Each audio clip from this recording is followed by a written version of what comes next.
खबर दोपहर और मैं हूं आपके साथ सुकन्या सिंह। और सबसे पहले बड़ी खबर बेतिया से आपको बताएं, जहां प्राइवेट अस्पताल में मरीज की मौत के बाद हंगामा देखने को मिला है। खिरियाघाट में डॉक्टर अंजनी कुमार की क्लिनिक में इलाज के दौरान मरीज की मौत हो गई, जिसके बाद उग्र परिजनों ने हंगामा किया। तो तस्वीरें आपको दिखा रहे हैं, तस्वीरें हैं बेतिया से और एक्सक्लूसिव तस्वीरें आप देखिए, जहां मरीज की इलाज के दरमियान मौत हुई। उसके बाद परिजनों का हंगामा देखने को मिला, रोड़ेबाजी चलती रही और आक्रोशित यहां पर परिजन नजर आ रहे हैं और भिड़े हुए हैं। तो तस्वीरें बेतिया से आपको दिखा रहे हैं, जहां प्राइवेट अस्पताल में मरीज की मौत के बाद हंगामे की ये तस्वीरें हैं। खिरियाघाट में डॉक्टर अंजनी कुमार की क्लिनिक में इलाज के दौरान पहले मरीज की मौत हुई, जिसके बाद परिजन उग्र हो गए और जमकर पत्थरबाजी यहां पर करने लगे और अस्पताल की संपत्ति को लगातार नुकसान पहुंचाते नजर आए।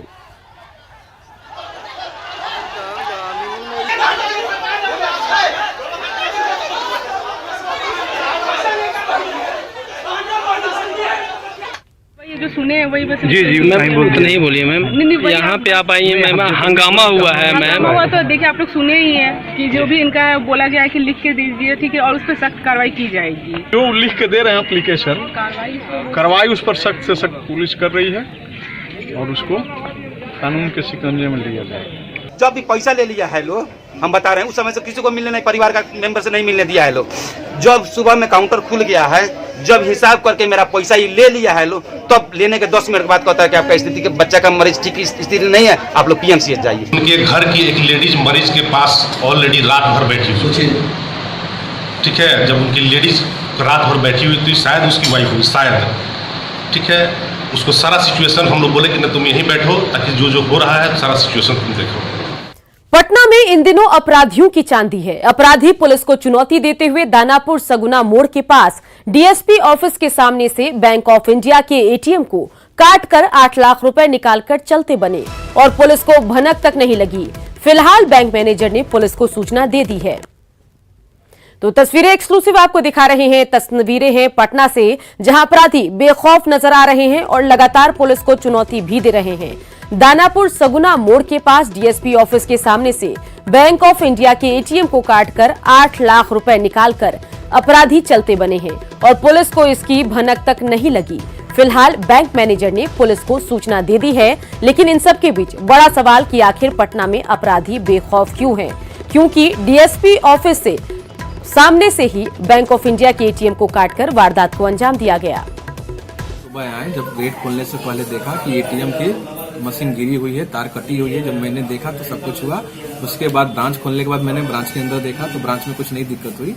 तो मैंने यहाँ आने के बाद सर्वप्रथम अपने हायर जोनल ऑफिस में सिक्योरिटी डिपार्टमेंट से बात किया कि सर ऐसी ऐसी घटनाएं हुई है। तो उन्होंने बोला कि ये हमारी FIS देखती है इस चीजों को, जो एटीएम देख रेख मेंटेनेंस करती है। तो मैंने उनको, ये जय कुमार जी है, उनको इन्फॉर्मेशन दी है कि जय कुमार जी ऐसा ऐसा हुआ है। तो फिर जय कुमार जी आए, बस यही हमको प्राइमरी स्थिति जो मिली। इसके बाद बढ़ेंगे आगे, बात करेंगे पटना के जेपी गोलंबर की, जहां डीएलएड शिक्षक संघ के सदस्यों ने जोरदार प्रदर्शन किया। डीएलएड शिक्षक संघ ने सरकार से डीएलएड की डिग्री मान्य करने और समान काम के बदले समान अधिकार की मांग कर रहे हैं। प्रदर्शन कर रहे डीएलएड शिक्षक संघ के सदस्यों को पुलिस ने रोकने की कोशिश की।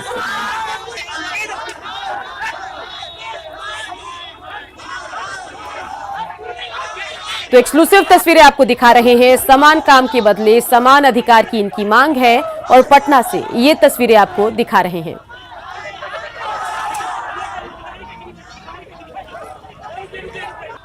चलिए सीधा लेकर चलते हैं आपको हुसैनाबाद, जहां सीएम रघुवर दास की सभा है और मुख्यमंत्री झारखंड के क्या कुछ कह रहे हैं वो जरा सुन लेते हैं। भारतीय जनता पार्टी के प्रत्याशी अंगूठी छाप जीते, इसलिए मैं आपसे निवेदन करने आया हूँ,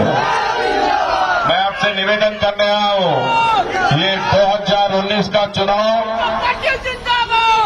नया झारखंड के लिए चुनाव है। हमने जो पूरा दूरी बैठी हुई है, पेंशन जहाँ 600 रुपया मिलता था, मैंने 1000 कर दिया, क्योंकि मैं गरीब का जानता। आने वाले समय में झारखंड में कोई गरीब पूरा पूरी दिव्यांग या हमारी विधवा बान कोई ऐसा नहीं रहेगा जो पेंशन जिनको 1000 रुपया नहीं मिलेगा। और इसलिए आप सबसे अनुरोध है कि आप जाति और संप्रदाय से ऊपर उठकर विकास विकास के लिए आप अंगूठी छाप में मतदान करें। बहुत बहुत साधुवाद, धन्यवाद।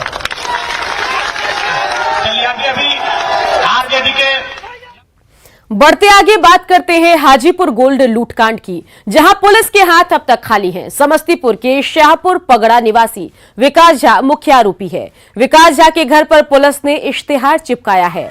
न्यूज 18 संवाददाता मुकेश कुमार आज विकास झा के घर पहुंचे और उनकी मां से बात की। अपराधी विकास झा ने उनकी मां ने न्यूज 18 के माध्यम से अपने बेटे से सरेंडर करने की अपील भी की है।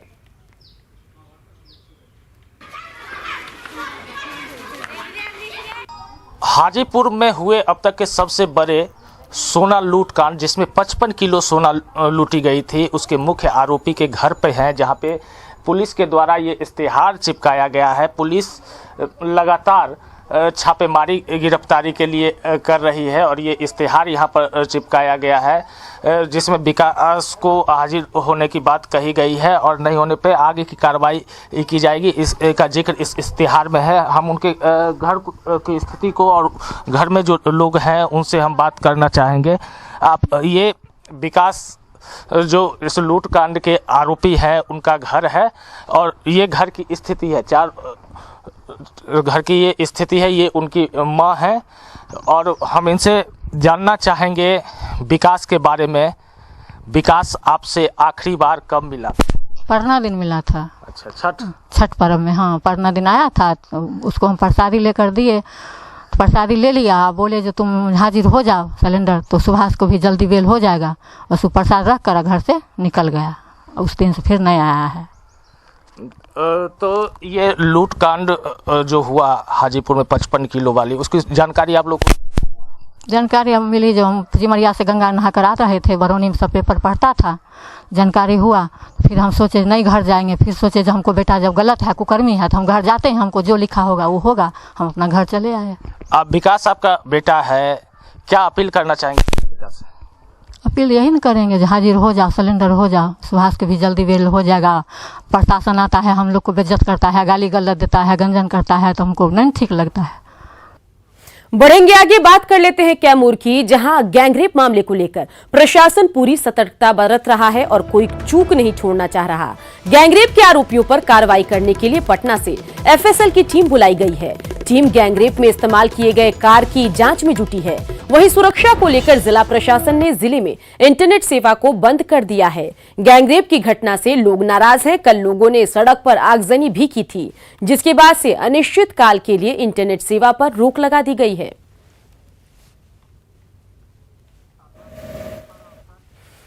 शिक्षा में सुधार और केंद्रीय विद्यालय के लिए जमीन की मांग को लेकर उपेंद्र कुशवाहा पटना में आमरण अनशन कर रहे हैं।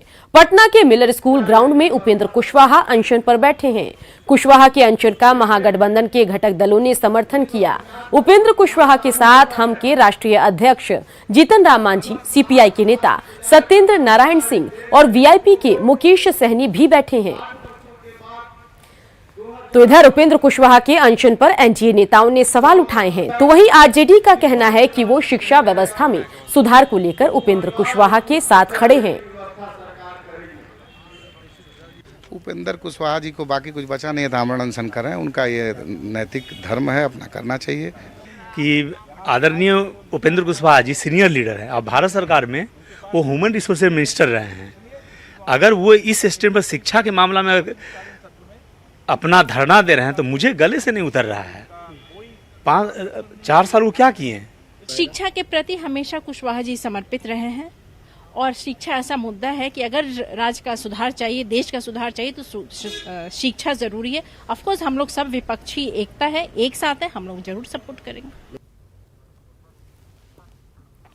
संविधान दिवस के मौके पर प्रधानमंत्री नरेंद्र मोदी ने संसद भवन के सेंट्रल हॉल में आयोजित संयुक्त बैठक को संबोधित किया।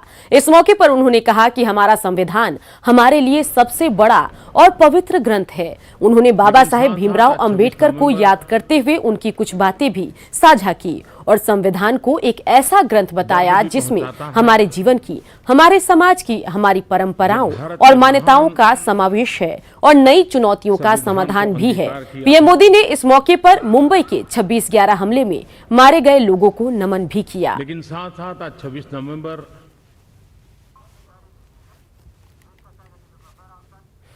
बने रहिए क्योंकि आगे आपको हम दिखाएंगे